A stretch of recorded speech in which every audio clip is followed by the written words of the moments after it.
Did you know that one of the 99 names of Allah is Al-Warith? I'm going to show you from the Quran, which makes no sense. It makes sense in the Trinity, which I'm going to use later to destroy his argument. One of the 99 names of Allah is Al-Warith. You know what that means? Al-Warith means the heir, the inheritor. One of Allah's 99 names is that he's the heir, the inheritor. That's one of his 99 names. Now watch how incoherent the Quran is. Watch how incoherent the Quran is. Houston, we got a problem. Watch here. Watch how incoherent the Quran is. Right? You ready? Let me do this. Hold on. Here you go. Allah supposedly speaking. Lo, it is we, even we, and he even says we, who quicken, we quicken and give death, and we are the inheritor. It's actually plural. We are the inheritors. Let me show it to you. Inheritors, right? We are the inheritors. Al-Warithun. Al-Warithunna. Allah's the heir.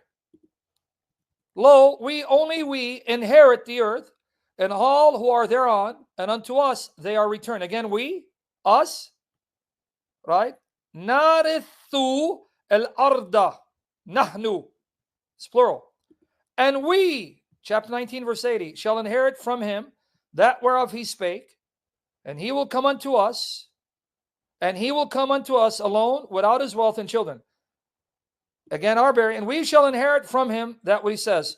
Wa narithuhu. Al-Warith.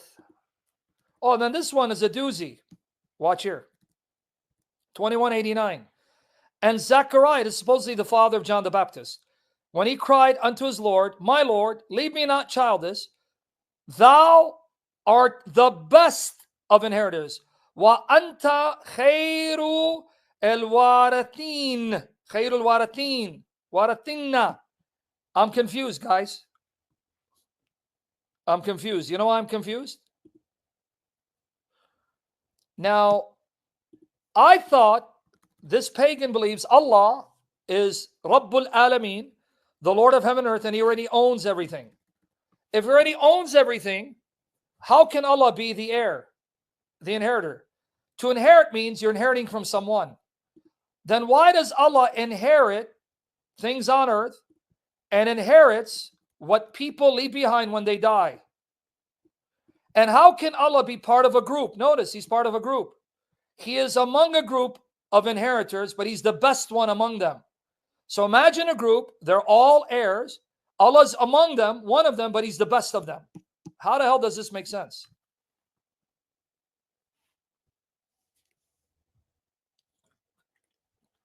How the hell does this make sense?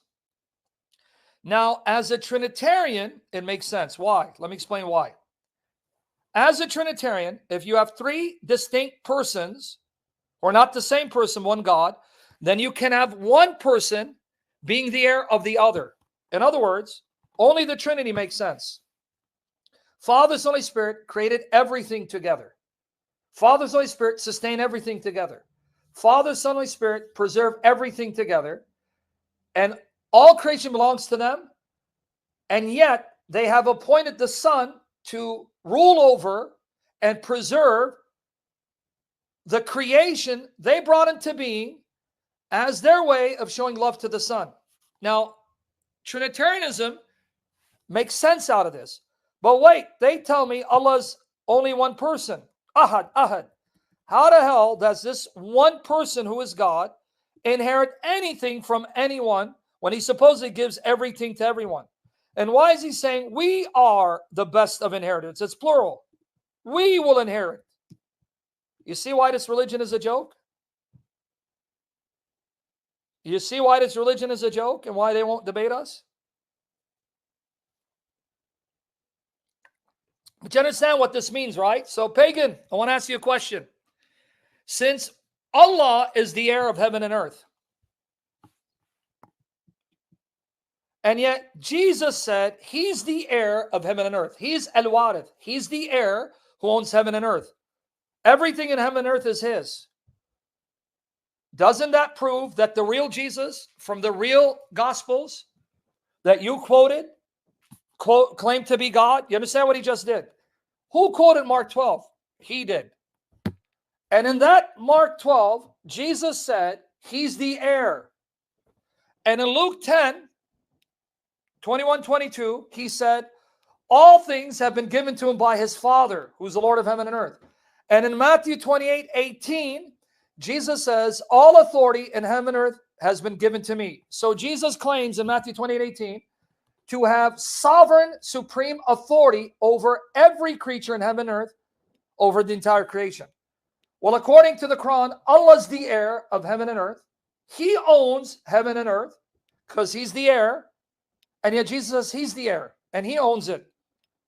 Why did you quote Mark 12, where Jesus claims to be the unique Son of God, who's more than a prophet, who's the Lord of the prophets, whom David worshipped as his Lord, and recognized that the Christ is sitting with the Lord, showing that David knew there's more than one person who received that revelation from the Holy Spirit, and Jesus claims that he will be the one to come and be killed, all of which destroys Islam. Why would you quote that?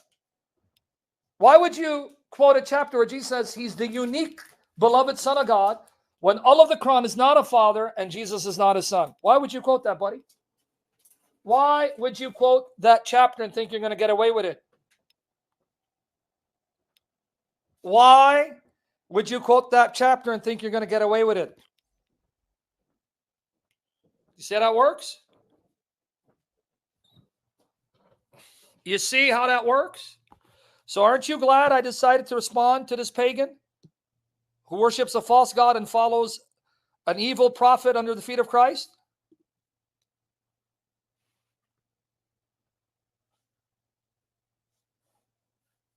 Right?